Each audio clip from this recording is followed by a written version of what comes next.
Black Friday is coming, and for the adults in your life who love the coolest toys, well, there's something for them this year too. Bartesian is the premier craft cocktail maker that automatically makes more than 60 seasonal and classic cocktails, each in under 30 seconds at the push of a button. And right now, Bartesian is having a huge site-wide sale. You can get $100 off any cocktail maker or cocktail maker bundle when you spend $400 or more. So, if the cocktail lover in your life has been good this year, or the right kind of bad, get them Bartesian. At the push of a button, make bar-quality cosmopolitans, martinis, Manhattans, and more. All in just 30 seconds. All for $100 off. Amazing toys aren't just for kids. Get $100 off a cocktail maker when you spend $400 through Cyber Monday. Visit bartesian.com/cocktail. That's BARTESIAN.com/cocktail. Welcome to Mind Love, episode 240. Today's episode is all about managing big feelings. Adopting this phrase, I am a person learning to blank. So often in the face of uncertainty, we feel like we need to have all the answers right away. We say, I just moved to a new city.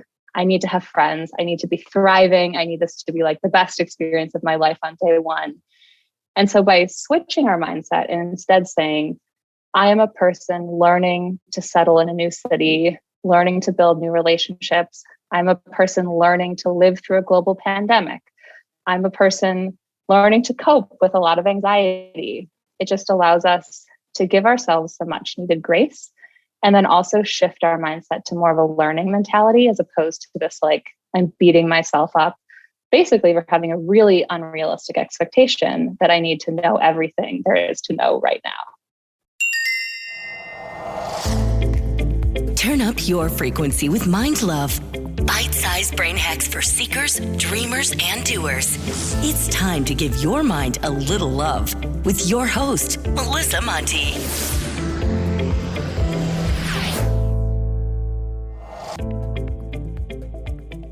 It's a new day, a new episode, and a new opportunity to subscribe to the podcast. If you're listening for the first time, don't forget to hit the subscribe button so you always know about new episodes. Plus, it makes you one of my favorite people, because the more subscribers I have, the more I attract amazing guests to help better serve you. So don't forget to subscribe. Today, I'd love to share a review from Amy, who says, "What amazing energy. I love Melissa's vibe. Super relatable, fun, and energizing. She has so much to share, focuses on really powerful topics, and asks fantastic questions of her interviewees. I always get a great nugget or two listening to her podcasts." Thank you so much for sharing this review. You know how it lights me up. And so I just want to send you some love right back. And now let's get to the good stuff. Do you have big emotions? How do you feel about them? Are you ashamed by them? Overwhelmed by them? If you don't have big feelings, have you ever asked yourself why? Do you not feel as deeply? Or do you just not show those feelings as much? Have you ever wondered why you are that way? Is it just how you are, as in it came naturally to you? Or have you been taught to keep that stuff in? I've always had big feelings. Ask my mom. Even during the 7 or so years in my 20s that I just held everything inside, I'd still have these big, tearful outbursts when I was alone. But I never really felt okay about my feelings. I got the message that they were too big or I was too dramatic. I got the message that it was up to me to just pull myself together and not let it affect me, which was probably why I did just that in between these moments. It was like a vicious cycle. Feel bad, feel nothing. Feel bad, feel nothing. When I started to learn the tools to actually process my past grief and traumas, it was like opening up Pandora's box of everything that I hadn't dealt with. But I wondered, why does it feel like I haven't touched this grief? I know that I shed plenty of tears during that decade all by myself in my room. But why or how am I just now processing it all? What was I doing before? I don't want to say I was doing it wrong, because I don't think there's any wrong way to approach a big, painful emotion like grief or sadness. But I do think that I was doing things to make these moments more intense, while not offering myself an avenue for healing. I'd drink wine and think about how many terrible things had happened to me. I'd think about all the things that went wrong and what I didn't have anymore. I'd marinate in my victim story and then wonder why the future looked so bleak. But I didn't know any better, and I don't think most people do. To make matters worse, I was ashamed of these moments of catharsis. And because I was ashamed, I'd close up. I didn't ask for help. I didn't talk about what I was going through. Usually I'd just pop a Molly and go to the next party and just hope I didn't end up crying in the bathroom with a group of girls doing lines on the bathtub. I remember thinking that I was alone, that I must have just had the worst possible luck because why did all of these things happen to me and not anyone else? What did I do to deserve this? There's no way anyone could know my pain or else they'd be a mess like I am, right? But the truth is, I probably knew dozens of people going through the exact same thing I was and pretending like it wasn't happening and numbing through another day. The problem is, we aren't given a handbook for our humanness. So we look to others and we model them, or we compare, or we judge, or we just pretend like nothing's happening.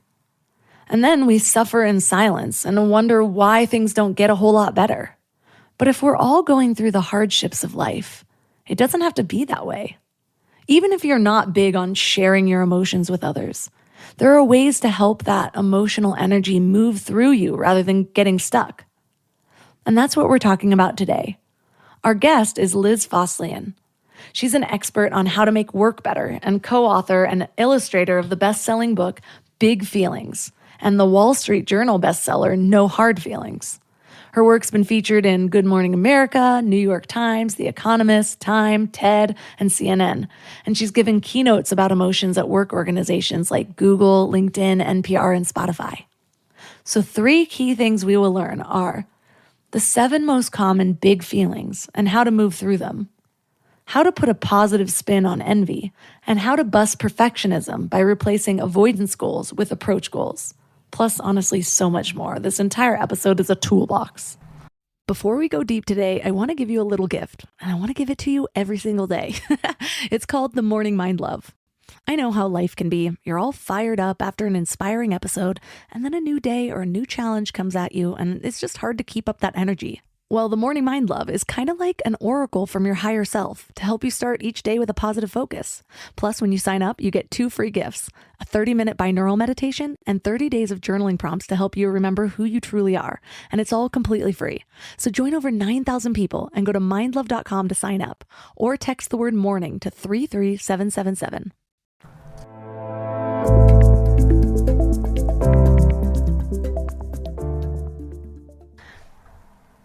And now let's welcome Liz Fosslien to the show. Hi, thanks for having me. What inspired you to dive into all of the big feelings that most of us try so hard to avoid? Yes, great question. So my co-author Molly and I, in February of 2019, actually published a book called No Hard Feelings, which was all about emotions at work. So looked at things like leadership, communication, teamwork. And I would say probably around September of that same year, kind of ironically, we both started struggling with really hard feelings. So Molly had moved to a new city where she didn't know anyone. She had a lot of chronic pain issues that led to her falling into despair. I was commuting 3 hours a day. I do not recommend. It was horrible. And then my father-in-law was also losing his 10-year battle with cancer. So it was one of those situations for both of us where we found ourselves saying the affirmations, exercising, seeing therapists, and yet trying to change what we were doing and saying to ourselves didn't really change how we felt. So the question we had was like, what do you do when you're grappling with these really big, hard feelings? And we pitched that as a book to Penguin, our publisher. Again, this is like fall of 2019. And they passed. They said, this is kind of depressing. Is there really an audience for this? We're not sure. Like, we love our team there, but it was hard to hear. Fast forward March 2020, pandemic hits, like there's so much going on in people's lives. And Penguin actually reached back out to us and was like, remember that book about the big feelings? We want to publish that. So it came about before the pandemic, but the pandemic really like allowed the book to happen. I can picture like the decision maker for Penguin sitting there like with these big feelings and they're like, damn it, I denied that book. Okay, let's start it now. Yeah, it's interesting because one of my best friends that I had a couple years ago, she moved away, so we're not quite as close, but still a good friend of mine. One of the issues that she didn't realize that she had was feeling like her big feelings were too much for people, especially in relationships. And so she was always very well composed. But then when you got to know her, you realized that composure was not because she was always composed, but because she was so afraid of showing certain emotions because she was afraid she'd be judged or rejected. And I, on the other hand, have always been like, I have big feelings, deal with it. I think there was a time that I saw them as bad. I definitely remember hearing the messaging that my big feelings were not accepted, but when I'm really looking over the course of my life, for some reason, I'm like, well, maybe I just had no control over it. So I'm like, I can't do anything about this. So if they're bad, then I'm bad. But you talk about how when you were doing your research, you found a theme of 7 big feelings that came up the most in the modern world. What are those big feelings? Yeah. So in the book, we cover the 7 big feelings that are uncertainty, comparison, anger, burnout, perfectionism, despair, and regret. And we sometimes get people who accurately point out that like comparison or uncertainty are not specifically emotions. And the reason we went with those was to identify these 7 things, I'll say, it was partially based on what we had experienced, but then we also spoke to about 1,500 people all around the world, all different ages, backgrounds, races, genders. And what we found was when we would ask about envy, which is essentially usually what you feel when you're comparing yourself to someone else, people sort of responded. But when we said the word comparison, it was like, oh, yes, I struggle with that so much. Same thing with perfectionism and uncertainty. So we really wanted to meet people where they were. So that's why we chose those specific words. And I found it really interesting because I think it speaks to how even when we're engaging in a behavior, like we're comparing ourselves to someone else, we still often suppress the emotional reaction to the point that we don't even identify ourselves as feeling envious or jealous, but we do identify ourselves as comparing. So yeah, they're not all feelings, quote unquote, but the chapters eventually get to the emotions that these behaviors trigger within us. Even while you were just telling that story, I could totally relate. I'm like, oh, I'm not envious. Oh, wait, I compare myself all the time. And I think it's because there's messaging around envy where it feels like a fault. Like that doesn't even feel like something I'm struggling with as much as like, oh my gosh, you're not supposed to be envious. Even the Bible says don't be, thou shalt not envy, and so it goes so deep. But I'm excited about this episode because I love episodes that are kind of like a toolbox for people that are dealing with these things. So I'd love to just kind of go through one by one and get some of the myths and then some tips to work through each one. So let's start with uncertainty. What are some of the myths around uncertainty? Yeah, so the first myth is that we can ever really be certain about the future. I think it feels really comforting to be like, the pandemic has been ridiculous. Everything is up in the air. I just wish I could go back to a time when the future was more certain. And in truth, like you never know what's going to happen tomorrow. And so I think that can actually be kind of comforting to look back and say, I've always existed in a place of uncertainty and I've been okay. The second big myth that we encountered a lot in our conversations with people was this idea that being anxious in the face of uncertainty means that something bad is going to happen. So when we feel anxiety, it's really easy to lean into that and be like, oh, this is an indicator. This is my gut telling me that the world is going to fall apart tomorrow. And so what's true is that it's not a good indicator. So researchers there's this interesting study where they had a group of people, they split them up into 2 groups. One group had a 99% chance of getting this harmless but painful electric shock. And the other group had a 50% chance. And then the researcher said, how much would you be willing to pay not to receive this shock? And so you would assume that the group that had a 50% chance should pay less because it's way less likely that they'll get this shock. And they were willing to pay just as much as the group that was for sure going to get the shock. So it's just like, we just like really don't like to know what's happening next. We'd actually some research indicates we'd rather know that tomorrow is going to be a really bad day than have it be a 50% chance of being a bad day. Because at least in the former case, we can like prepare and we feel like we have some control. So that's been actually for me personally really helpful to keep in mind, is just because I feel really stressed out, it doesn't mean like, oh, this is a signal that tomorrow everything is going to explode on me. First of all, who are these scientists that are always shocking people? The amount of studies that come back where it's like, yeah, scientists sit behind there and like either convince people that they're shocking someone else or they are shocking people. I heard a study about I thought you were going to name this study, how people that knew they were going to get shocked, like they were just getting shocked over and over again, they handled it way better than people that got shocked 50% of the time, because not only were they feeling the pain, but they were also anticipating, is it going to come or is it not going to come? Totally. Anyways, so scientists are all evil, clearly. I had the same reaction. At one point I told Molly, my co-author, I was like, what is going on with these electric shocks? They ran out of mice. So how do we work through that uncertainty so that we're not letting it dictate what we're willing to do or our current state of mind?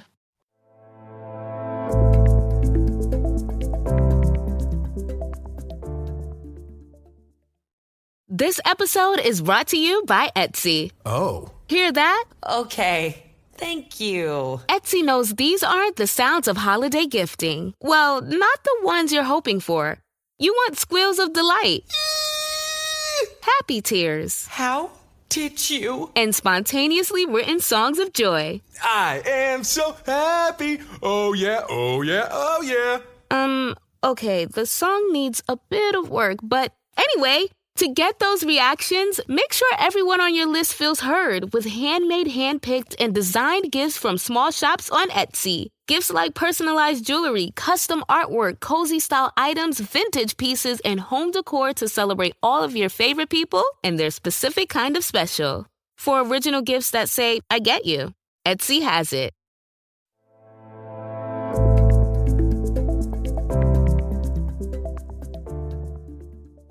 So how do we work through that uncertainty so that we're not letting it dictate what we're willing to do or our current state of mind? Yeah, so one thing that's really important is to sit with the anxiety. So a lot of us engage in what psychologists call anxious fixing, where you get up, you have this nebulous doom cloud over you. And instead of just taking a moment to try to understand what is driving your anxiety, you jump into action. So I used to do this all the time. I would vacuum clean, I would make coffee, I would send emails, I would hammer out my to-do list. And so at the end of the day, I had done a lot of stuff. I had driven myself to the point of exhaustion, but I had never really confronted what was underlying my anxiety. So I didn't feel any better. So the first is just like stop and sit with it. And that's going to be uncomfortable, but that allows you to figure out like, what is the need? Do I just need to take some time? Is there a certain scenario that is causing my anxiety? Can I take some steps so that if that happens, I would feel okay about it? And the second tip I'll give that I found really helpful is adopting this phrase, I am a person learning to blank. So often in the face of uncertainty, we feel like we need to have all the answers right away. We say, I just moved to a new city. I need to have friends. I need to be thriving. I need this to be like the best experience of my life on day one. And so by switching our mindset and instead saying, I am a person learning to settle in a new city, learning to build new relationships. I'm a person learning to live through a global pandemic. I'm a person learning to cope with a lot of anxiety. It just allows us to give ourselves some much needed grace. And then also shift our mindset to more of a learning mentality as opposed to this like, I'm beating myself up. Basically, we're having a really unrealistic expectation that I need to know everything there is to know right now. I love that little affirmation. I actually wrote it down just because sometimes I have noticed, especially when it's those underlying big feelings, like you've talked about how a lot of times we're reacting and we don't even necessarily know what the root of this is, or we haven't sat with it long enough to even figure out that it's happening, and we just realize that we are dropping things or missing things or like feeling frantic. And then all of a sudden it's like, what is going on in my body? Okay, here. And so that simple reframe allows the judgment, I think, to just melt, because that is one of the things I've noticed is underlying a lot of the times when I'm struggling is it's not just that struggle. It's also, I should be here, or I should be productive, or I should be over these types of things. And so those shoulds are really just judgment about how I'm handling this, and allowing that yourself to speak and hear yourself speak and actually have those words that you're a person learning to what blank. It's just a reframe for all of that, like I said, automatically kind of dissipates that judgment. Totally. Yeah. I have that too. I have so many shoulds banging around my brain, and it's really hard to let go of them. So yeah, I've always gravitated towards like the phrases or kind of even the small things that help you put those away for a while. I don't react well to shoulds at all. Just this morning, my mom is championship shoulder on, and maybe it's just me because I'm like an only child, but she this morning was like, you should change your voicemail. My voicemail right now says something like, I am notoriously bad at checking my voicemails, so please send me a text. And she's like, you should change your voicemail. Instead of saying that you're bad at this, blah, blah, blah, you should say this. Or just say you prefer text. And my immediate response was resistance. I was just like, no.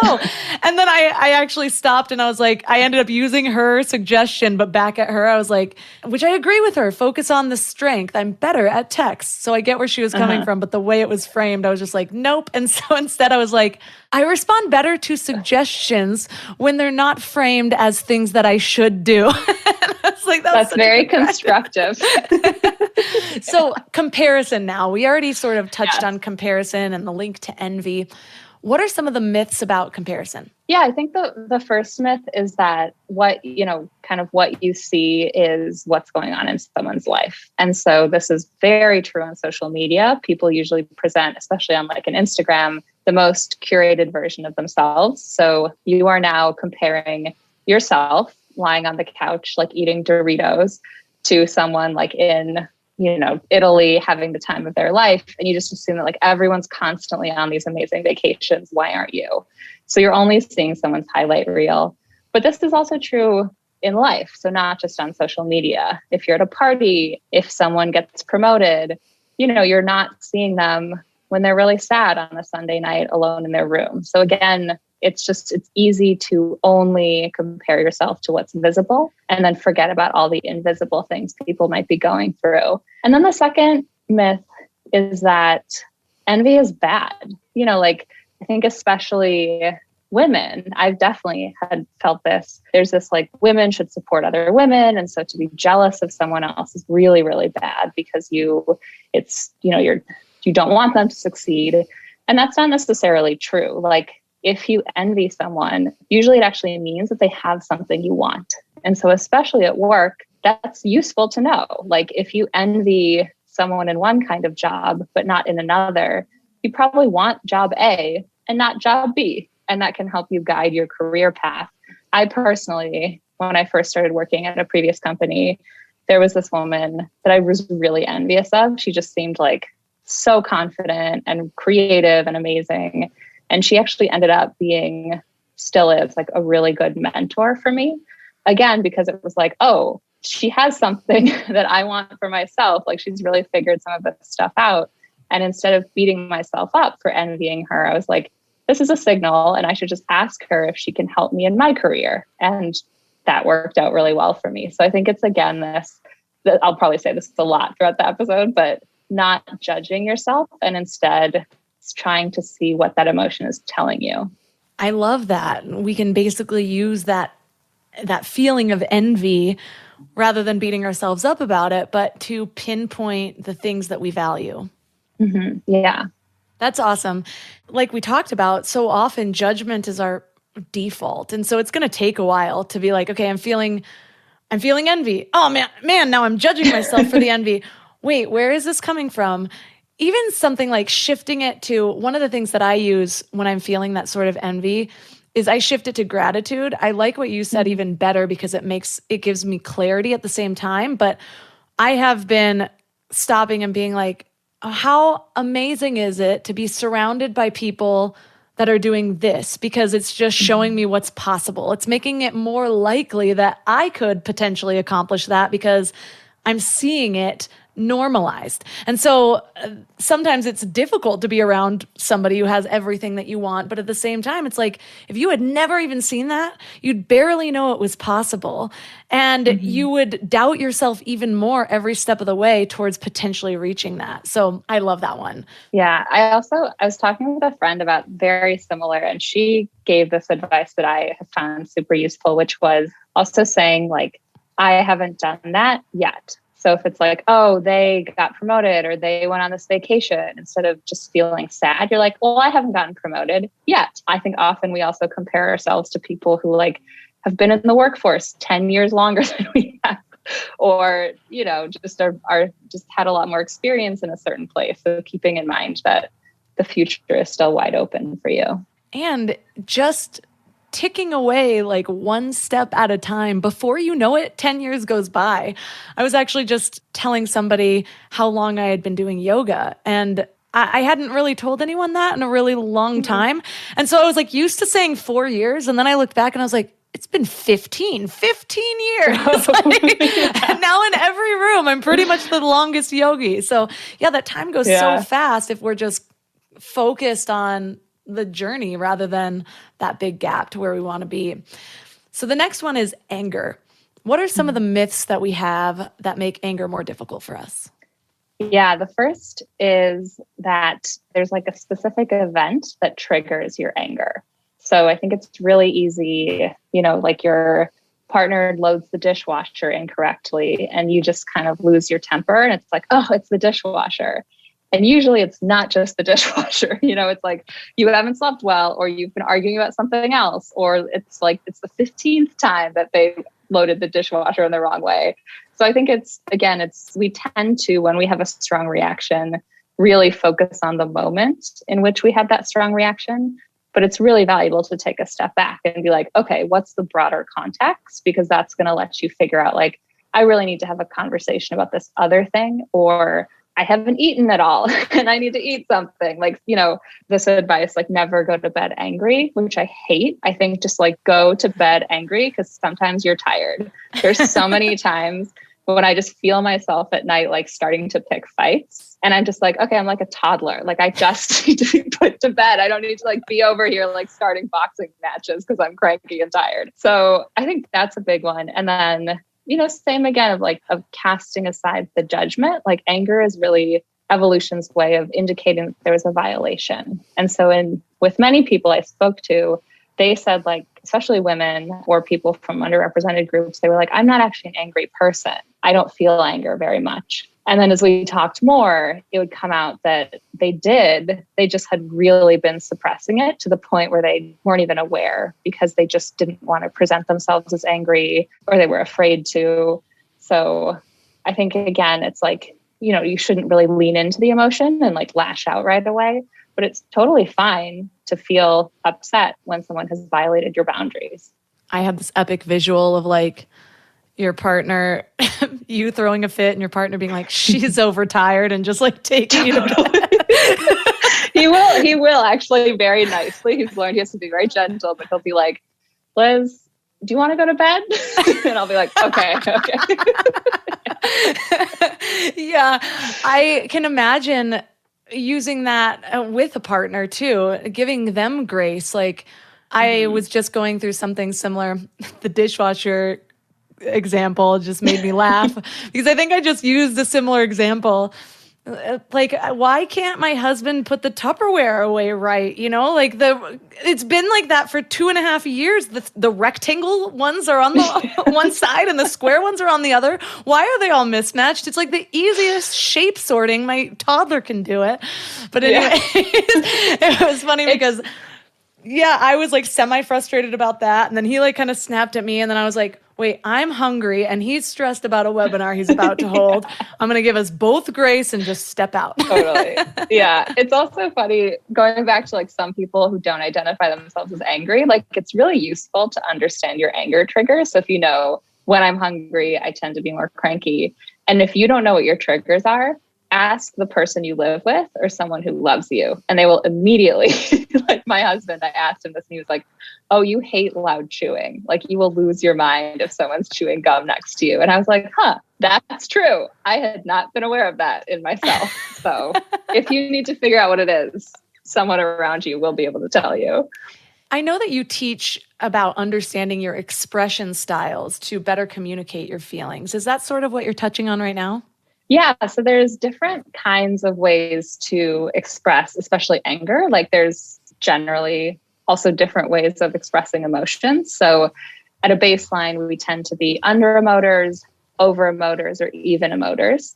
There's not good or bad. It's just like, are you an open book? So it sounds like you said you've had big feelings, you've talked about them. You're probably more on the over emoter side, and your friend might be more on the under emoter side, where it's like you just hold it in, you don't share as much.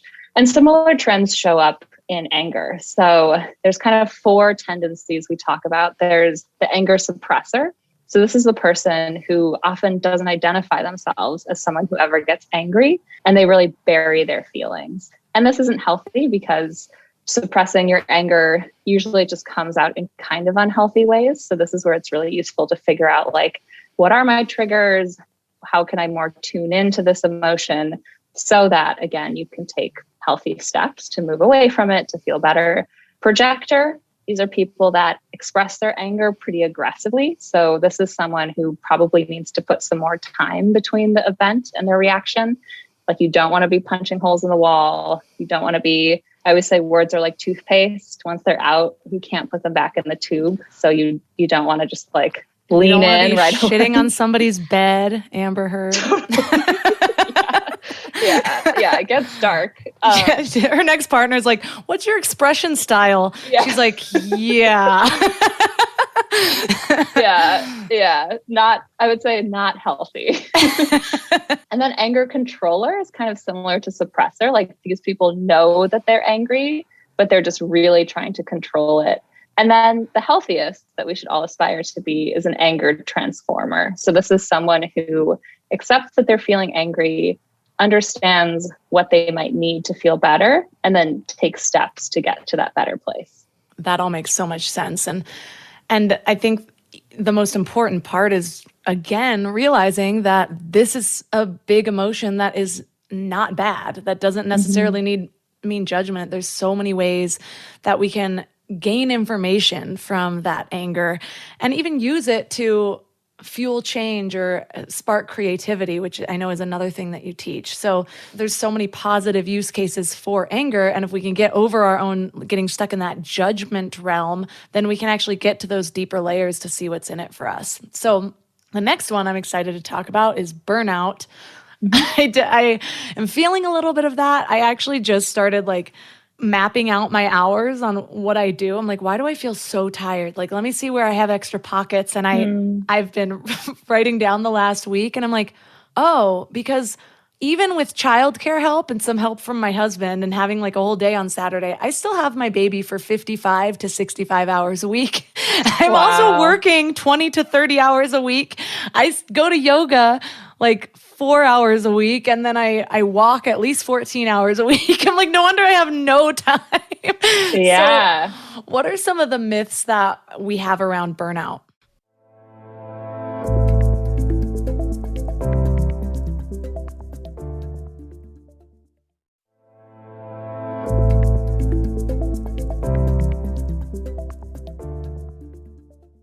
What are some of the myths that we have around burnout?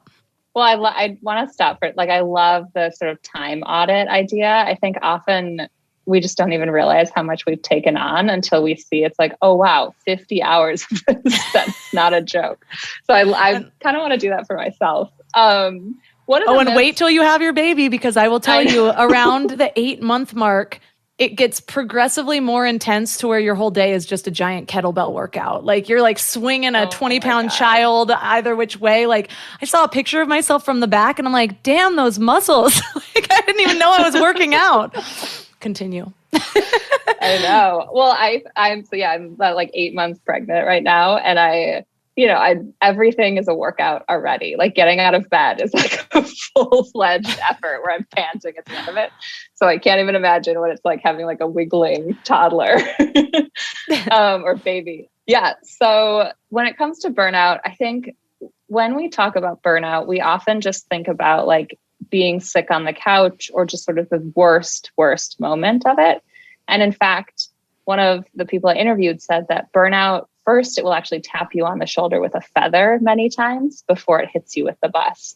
And so it's really important to listen to the early warning signs because you don't want to get to that really dark place where it's like, wow, I really need like a week off to even start to feel like myself again. And some of the early signs are you're not taking care of yourself. You're cutting out activities you know are good for you. The thought of like not really getting sick, but having a cold where you have some kind of excuse to just lie down all day sounds nice is usually a sign that it's like, ooh, you're pushing yourself too hard. And then one that seems to really resonate with people is this concept of revenge bedtime procrastination. So it's like you've been running around all day, it's night, you go to bed, you're exhausted. And instead of getting the sleep that you need, you're on TikTok or you're on Instagram or you're like texting or doing whatever it is online, reading articles. And none of those are inherently bad. But when it turns into an activity that's kind of self-sabotaging, where you're like actually making yourself more tired, it's a sign that you just haven't had enough time during the day to decompress. So you're trying to like claw back some kind of control over your time by cutting into your sleep. And it's a really dangerous cycle because then you're more tired the next day. Then you like still don't have the focus to carve out space for yourself. And then it like just gets worse and worse. So I think it's just really trying to tune into how you're feeling, like thinking of your well-being as a state of action as opposed to something that's passive. Like I'll just feel better at some point versus I need to do a time audit. I need to look at my day tomorrow and maybe cut something out if I'm really feeling exhausted. Those are such good points. The time audit has been so helpful because, and I think the biggest thing is because it helped me reduce my judgment for myself. Because I'm like, what's even happening? I haven't had a ton of time to work. Like I've just been caring for this child, which I need to remove that sentence from my vocabulary. Just caring for a child is the hardest job I've ever had in my life. So it's just like, and it's not 40 hours. It's like 70 hours. He's got 70 waking hours during the week. So and that kind of brings me into our next one, which is perfectionism. And it's the mom world. I have not really suffered from perfectionism as much as I have now.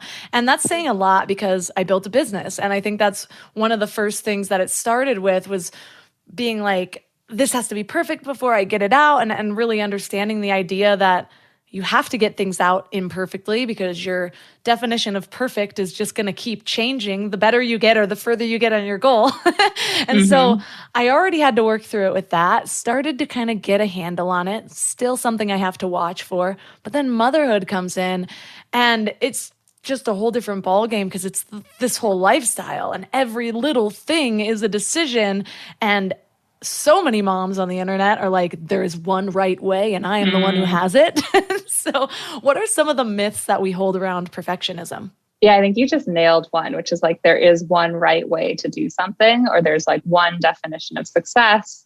Yeah. I mean, if I asked you for your perfect day, it would probably look kind of different than my perfect day. And so already we're starting to see that like this concept of getting to perfect is inherently flawed because that is a very subjective thing. But I think a lot of it comes down to just feeling like you are only deserving of love or praise if you are quote unquote perfect. Like it's an interesting thing because a lot of people who suffer from perfectionist tendencies actually don't identify as perfectionists because they say like, I'm not perfect. I'm failing in these 15 ways. So how on earth could I be a perfectionist? And it's like, well, the fact that you labeled yourself as failing in these ways means you are a perfectionist. So I think that's a big one too, is, there is like healthy striving is when you want to get 100% on the test. You get a 94 and you feel pretty good because it's an A, it's a pretty good score. You look up like the question you missed, but overall you feel confident and you move on. Perfectionism is when you get like a 98 and you just really obsess over that one question you didn't get right for the next week. And it's really limiting because instead of just being like, that was pretty good, I know what I did wrong, I'll do better next time, you just like lose yourself in this constant vicious cycle of like, why didn't I get this? What was wrong with me? So kind of a lot in that. But I think one is just, there is no clear definition of perfection. You don't need to be perfect to be loved. I think when you think about the people in your life that you care about, it's probably because they've been vulnerable with you, because you've seen them not at their best. And you've kind of shared and gone through that with each other. And then the last is you don't need to have everything in order to be actually suffering a lot from perfectionism. I'm thinking about my husband when you talked about like missing that one thing.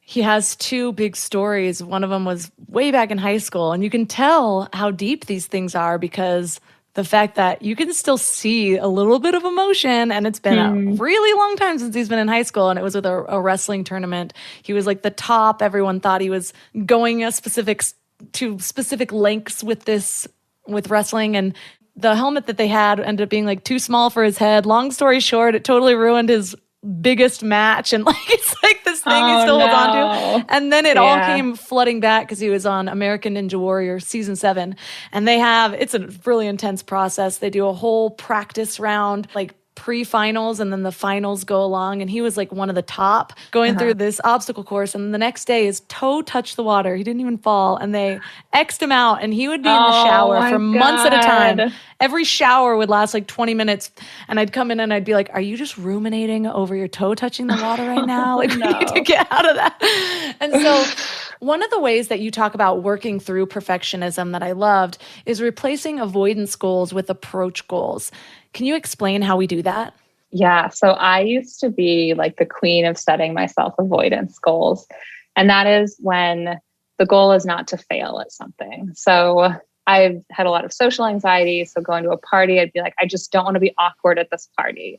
I don't want to say anything that's accidentally weird, or I just like, it was all about this negative stuff. Or at work, I would get, let's say that I had to give a presentation to the team. I'd be like, I just don't want to look stupid. I don't want to fail. I don't want them to think I don't deserve to be here. And an approach goal is so the thing with avoidance goals is like, if you achieve it. So if I would go to a party and I would achieve not being super awkward, it never felt that good because I had just like not been awkward. And that's not like a super great accomplishment. So an approach goal is when instead of saying, I don't want to fail, you actually set yourself an exciting goal. So I'm going to go to this party and I want to like really engage with one person and get to know them. And when you achieve that, it actually feels really, really good. And so it's one, it's not centered around failure. And two, it really changes again your mindset of like, as opposed to just having this inner monologue of like, oh, don't do this, don't do that. It's like, hey, who at this party seems like someone I could chat with? This person, we're really connecting. I'm curious. I really want to like get to know them. In the presentation context, it's like, what presentation would I give if I just wanted to really put my best self out there? And again, that's way more motivating, way more exciting than I'm going to give a presentation where I don't look dumb. Like, it's just not setting yourself up for success. So even as you start to set goals for yourself, or like if you catch yourself thinking this, like, I don't want to fail at this, really stopping and saying, what's the best possible outcome? What's like a cool thing that could happen if I had this opportunity? And one kind of mindset shift here is instead of saying like, oh, I have to do this, like I have to go to this party, I have to whatever, saying like, I get to, I have this cool opportunity. What can I do with it?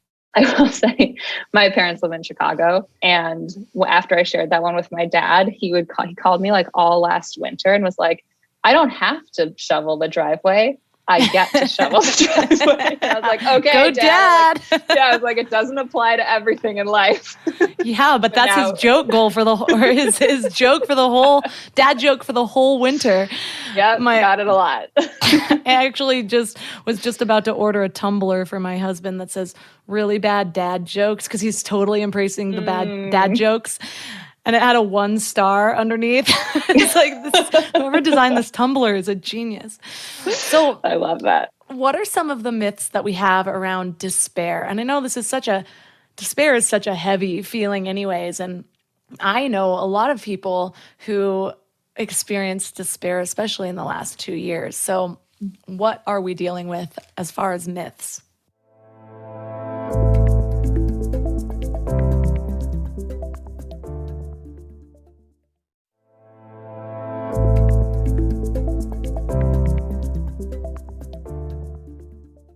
I know a lot of people who experience despair, especially in the last 2 years. So what are we dealing with as far as myths?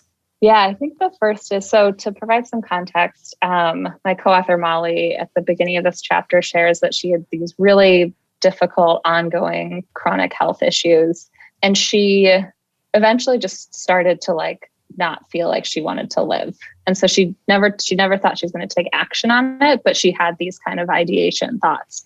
And one of the things that we talked about with despair in the book is the fact that you are the only one who has had this, or that it means that you're forever broken, or that there's something deeply wrong with you. And because there's such a stigma around this, I think it does, you feel isolated in it. And that's when it gets really scary and also really dangerous to yourself.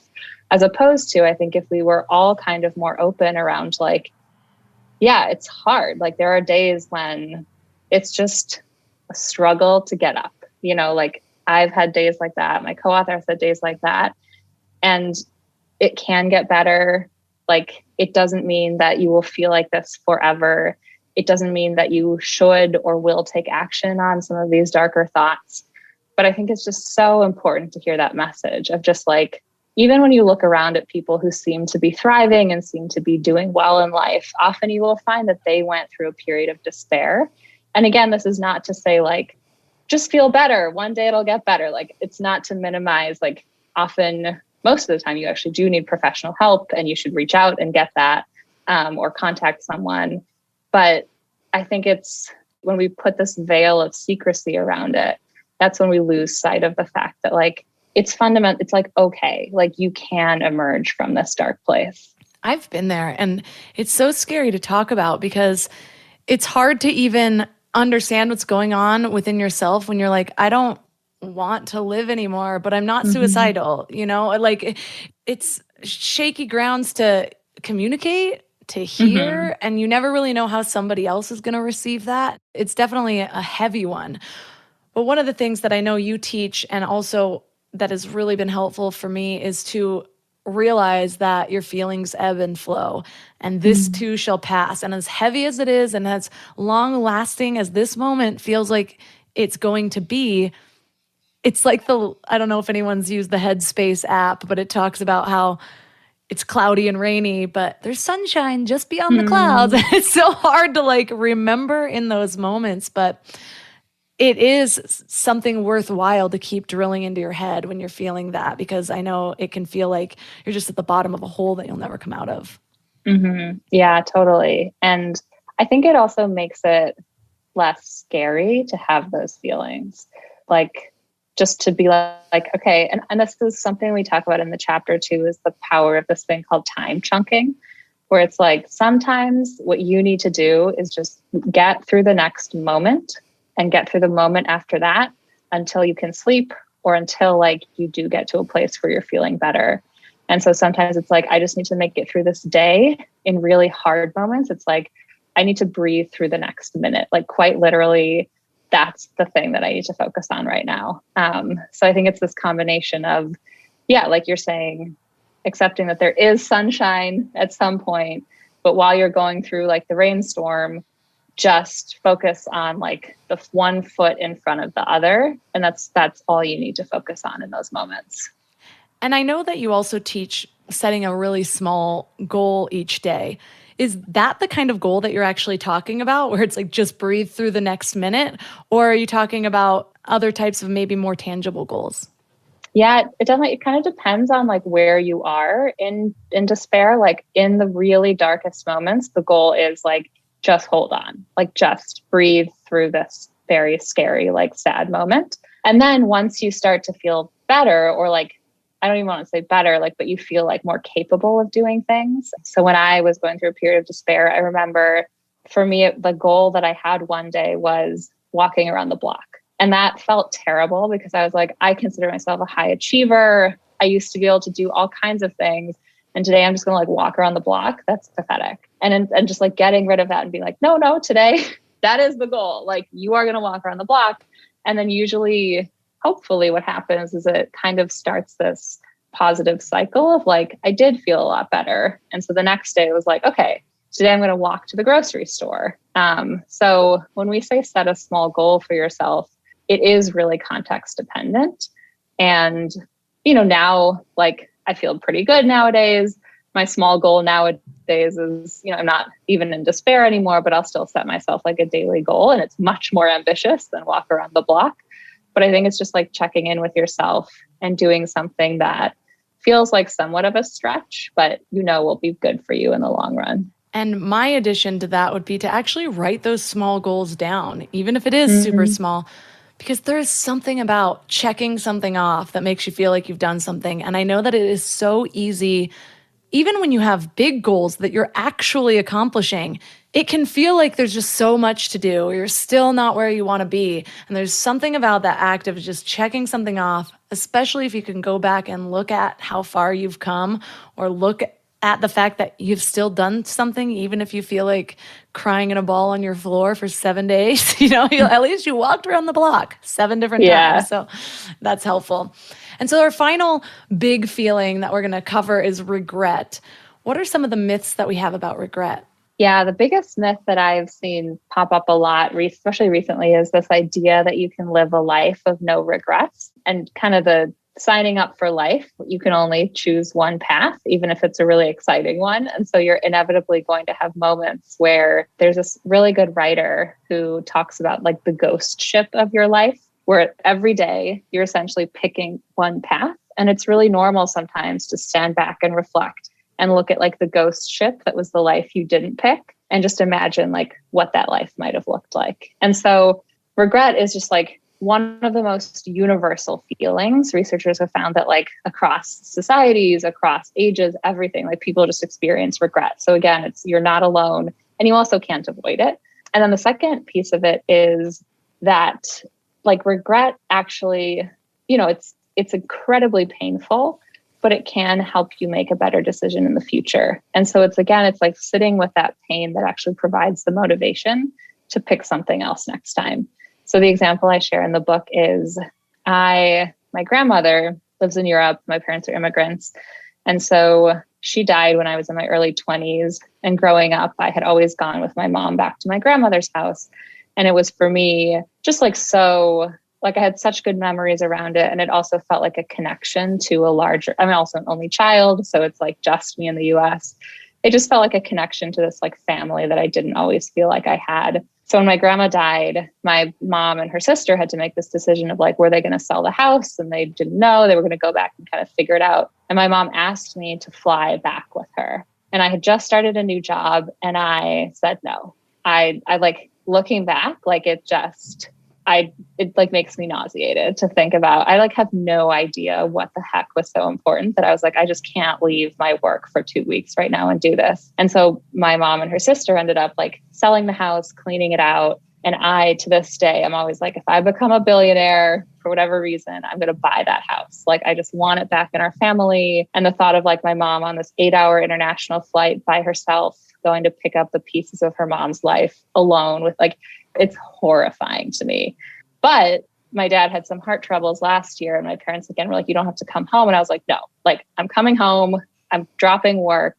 I never want to do this again, where I just like 10 years later, I'm just so ashamed of myself for the choice I made. So, but it has like, I can never take that back, but it has now, it's just like, whatever, like when my family needs me, when my friends need me, I will always, always prioritize that because I never want to feel that again. And so it's not to say that like the regret is like a good thing. I wish I weren't feeling it, but it has shaped my value system in a good way.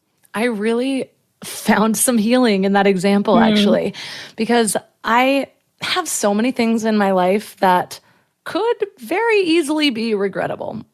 And a lot of them I've processed it by just saying, so many of those things made me who I am, and I don't want to change who I am, which means I can't change some of those really big, stupid things that I did that nearly, at the time, I thought ruined my life. But now I just kind of steered me onto a path that I like. And so how can I regret those things? So that's been sort of easier to process. But then there's another one. This is kind of a lighthearted one. There was a guy that I knew when I was younger, and now I can process it in a totally different way, because for a long time, the story was I did something that sort of messed it up, and then he was the one that got away for a long time. Now looking back, that thing that I did that I messed up, I was sexually assaulted. It took me like 15 years to realize that that wasn't me at all. It was my first time drinking. I was taken advantage of by a much older person and his friends.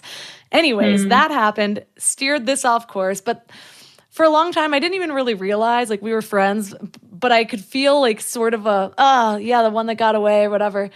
And then there was a time, this was a long time ago, but in my mid-20s that I looked at that relationship and I played out the life I would have had if nothing would have happened or we would have ended up together. And I was like, I don't like that life at all. That is not me. I'm a traveler. I'm like a free bird over here. This person is still in our hometown. It absolutely would not have worked. And so that was kind of a healing moment, and it wasn't a big deal. But the one that I really relate to you about was when my dad was dying. I went home one weekend, and it was one of the hardest weekends of my life, really actually settling in that he was dying. He was so frail, and he had always been the strong one, just invincible. And I don't think I ever really believed he was going to die of cancer. And so it was such a hard weekend. And then my aunt calls me 4 days after I left, and she was just like, you should come this weekend. Your dad's not doing well. And I was like, I cannot do that again this weekend. I'll come next weekend. And he died that weekend. And it's one of those where I can't do any of those other tricks where I'm like, what would my life have been like? Who would I be if I wouldn't be who I am if I went home.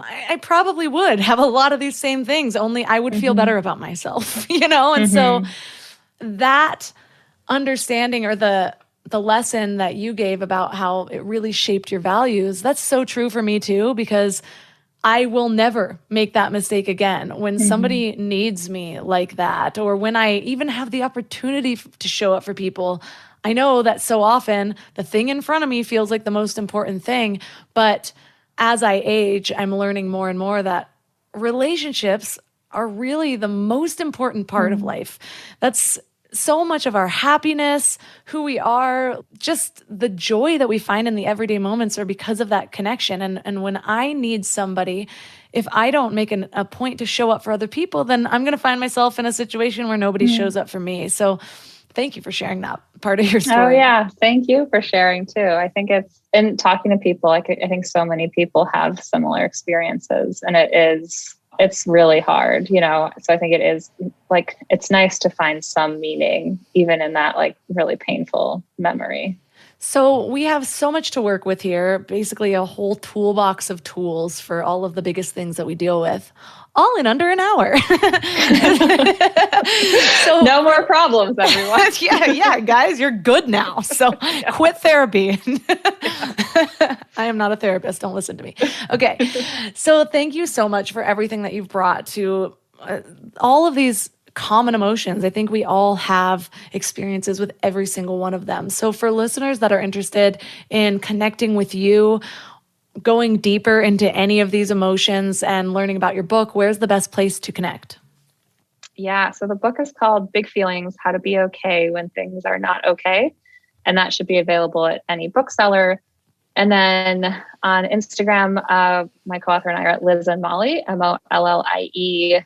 Website is lizandmolly.com. And I think that those are kind of the best places to reach us.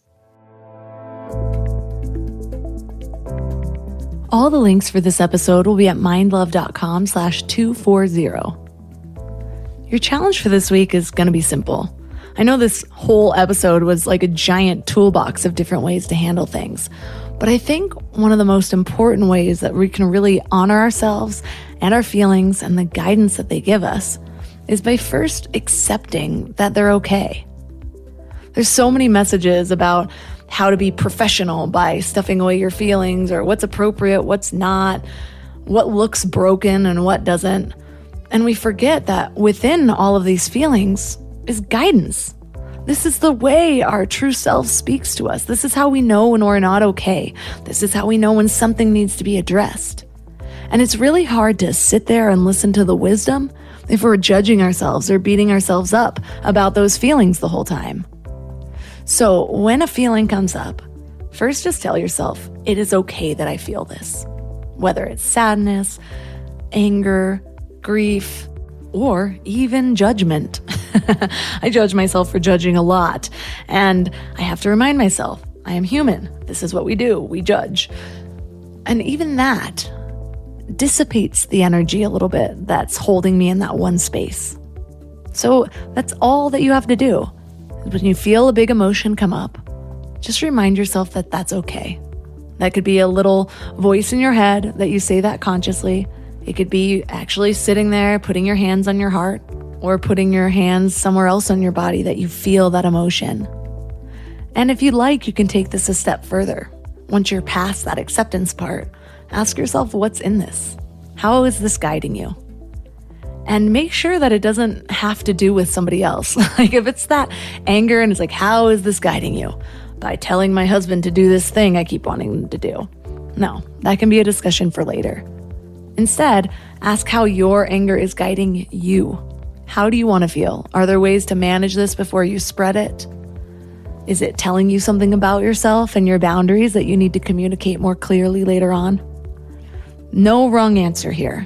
And this is a good practice to get into because the more that you ask yourself for guidance, the more you'll actually receive it and the louder that voice will become. So let me know how it goes. Reach out to me on Instagram at mindlovemelissa or leave a comment right on the show notes page at mindlove.com/240. If you'd love to support Mind Love, my favorite way for you to do that is by joining Mind Love Premium at mindlove.com/premium. You get an ad-free listening experience, early release, bonuses like meditations, and a whole backlog of over 50 exclusive episodes that are only available for premium members. You can also support any of my amazing sponsors, and you can find them all at mindlove.com/sponsors, or by leaving a 5-star review on Apple Podcasts or Spotify. And if you do, I'll read your review on the show. And that's all for today. So thanks for giving your mind a little love today, and I'll see you next time. Thanks for tuning into Your Higher Frequency with Mind Love. Head to mindlove.com for a free gift to keep your vibes up until next week.